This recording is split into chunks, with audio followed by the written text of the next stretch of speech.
Dushyant Singh. Shri Dushyant Singh. Yes, ma'am, I would like to ask the Honourable Minister through you, ma'am. Various state governments as stakeholders have written to the ministry asking, sir, the Honourable Minister mentioned that the government of India's stake is 68% and 32% coming from the state government. I want to ask through you, ma'am, how is the government of India is going to assist the state governments where they have themselves mentioned to you by letters that they don't have the funds and the financial fund available to them, and apart from that they can't carry on with your 6 to 14 age group people, students going to school and helping them out.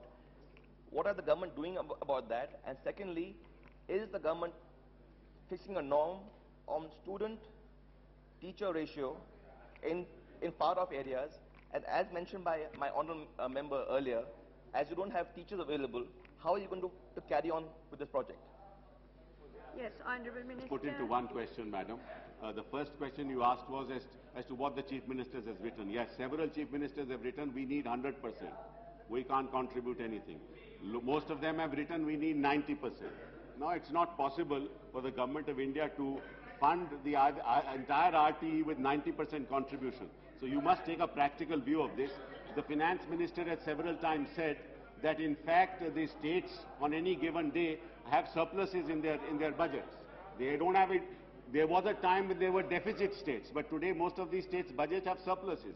So I think that effort should be made by the state government. Remember, this is not a state-center issue. This is a national issue.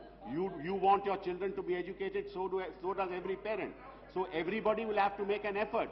If you say, no, central governments must give 100%, we are not going to make any effort, it's not going to work.